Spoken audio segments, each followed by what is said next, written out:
કેમ છો વિદ્યાર્થી મિત્રો? શું તમે JEE ની તૈયારી કરો છો? સંકલનથી પરેશાન છો? સંકલનના JEE ના MCQ તમારાથી સોલ્વ થઈ શકતા નથી? ઓકે, ચલો આપણે જોઈએ એની નવી ટ્રીક કે જે આપણે દાખલો પણ ગણવાની જરૂર નથી અને વિથિન 2-5 સેકન્ડની અંદર તમે એનો આન્સર ક્લિક કરી શકો છો. તો આ રીતના એક MCQ છે કે જે ગણવા જાવ તો 1.5 પેજ મીન્સ કે તમારી 5-10 મિનિટ તો આરામથી બગડે છે. તો 0 to π/2, 0 to π/2, 0 to π/2, 0 to π/2, cos⁴ sin⁴ cos² sin⁴. તો આ રીતની અંદર પહેલા તો cos અને sin ની ઘાત જે પાવર છે એ યુગ્મની અંદર હોવી જોઈએ 2, 4, 6, 8, 10, 12 અપ ટુ અનંત સુધી. તો આની અંદર આપણે દાખલો ગણવાની જરૂર નથી. હું તમને એક શોર્ટ ટ્રીક આપું છું, ધ્યાન આપજો. તો આની અંદર સૌથી પહેલું કામ કરવાનું છે કે આની પાવર જે છે કેટલી પાવર છે 6.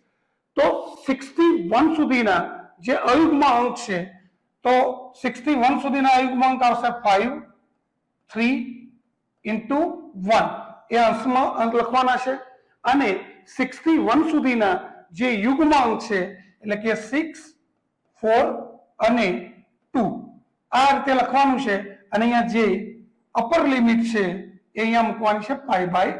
આ મળી ગયો આપણો આન્સર.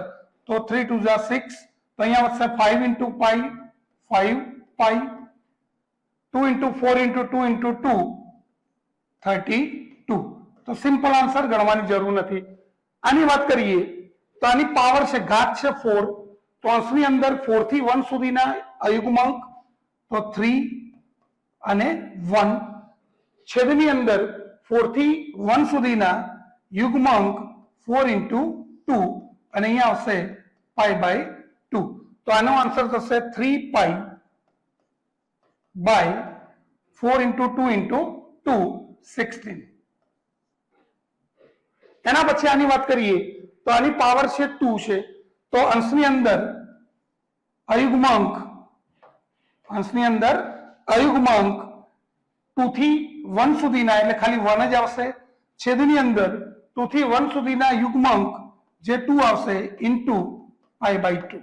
આન્સર થશે π/4. છે ને મિત્રો જબરજસ્ત ટ્રીક કે જે આપણે દાખલો પણ ગણવાની જરૂર નથી. તો આવી નાની નાની રીતથી જ આપણું JEE કમ્પ્લીટ થાય છે અને ટાઈમ સેવિંગ થાય છે. તો હવે આનો આન્સર તમે જરૂરથી કોમેન્ટ બોક્સની અંદર આપી શકો છો અને આ વિડીયોને તમારા મિત્રો સાથે જેટલો બને એટલો શેર કરો અને લાઈક કરો, વિડીયોને સબસ્ક્રાઇબ કરો, જેથી આવી નવી નવી જે ટેકનિક જે શોર્ટ ટ્રીક છે એ તમને નોટિફિકેશન દ્વારા મળી શકે.